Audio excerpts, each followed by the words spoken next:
2 Chronicles, chapter 4. Moreover, he made an altar of brass, 20 cubits the length thereof, and 20 cubits the breadth thereof, and 10 cubits the height thereof.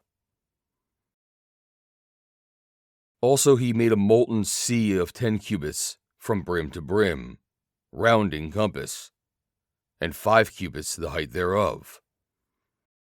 And a line of 30 cubits did compass it round about. And under it was a similitude of oxen, which did compass it round about, 10 in a cubit, compassing the sea round about. 2 rows of oxen were cast when it was cast.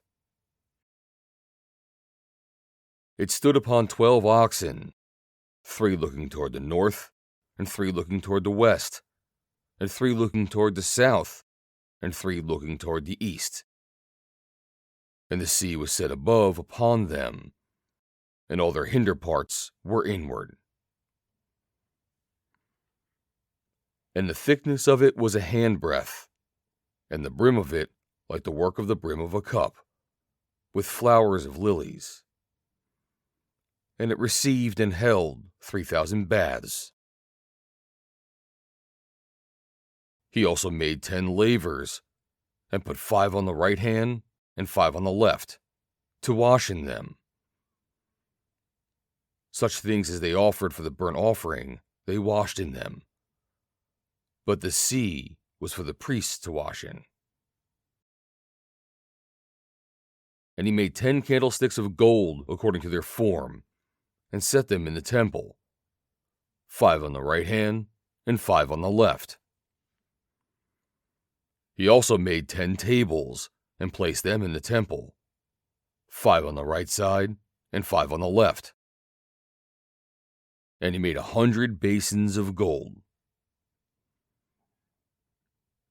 Furthermore, he made the court of the priests, and the great court, and doors for the court, and overlaid the doors of them with brass. And he set the sea on the right side of the east end, over against the south. And Hiram made the pots, and the shovels, and the basins. And Hiram finished the work that he was to make for King Solomon for the house of God. To it, the 2 pillars, and the pommels, and the chapiters which were on top of the 2 pillars, and the 2 wreaths to cover the 2 pommels of the chapiters which were on the top of the pillars,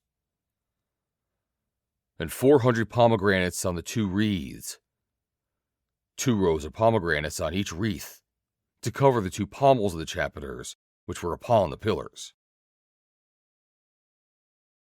He made also bases, and lavers made he upon the bases. 1 sea, and 12 oxen under it.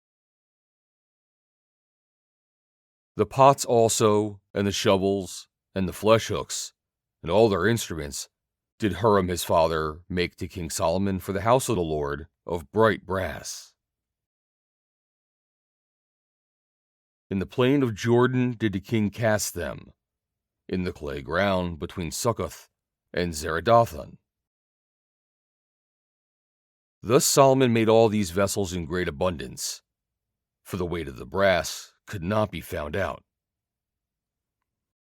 And Solomon made all the vessels that were for the house of God, the golden altar also, and the tables whereon the shewbread was set. Moreover, the candlesticks with their lamps, that they should burn after the manner before the oracle of pure gold. And the flowers, and the lamps, and the tongs made he of gold, and that perfect gold. And the snuffers, and the basins, and the spoons, and the censers of pure gold. And the entry of the house, the inner doors thereof for the most holy place, and the doors of the house of the temple were of gold. End of chapter 4.